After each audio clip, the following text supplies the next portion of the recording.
When I ran in 2022, I was a huge proponent for school choice and still am.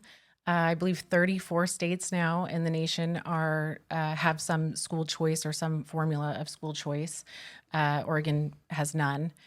I think that would be a huge game changer. I think that it is crazy and quite honestly, such a such an old way of thinking that I mean, the government has a monopoly on our education system. If you took that thought process and, the same way that they control our education system, if you move that to any other example, if you move that to Shelley's business as far as trucking, right? If the only truck drivers that ever are to work in Oregon only were controlled by Oregon politics, I mean, it would be a disaster. It'd be a disaster. But, we would also say that's so unfair, right? Like what happened to the private sector? Why can't we have choice?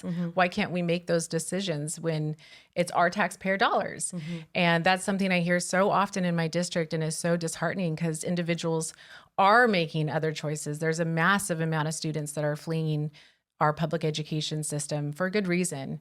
But they're doing that at sometimes really difficult decisions within their family of whether or not the mom has to go back to work or maybe the mom's staying home or maybe the dad's staying home. I don't know what it's entirely looking like for families, but they're making decisions because they're saying this doesn't serve my child anymore. And I, of course, am the keeper of my child, not the government.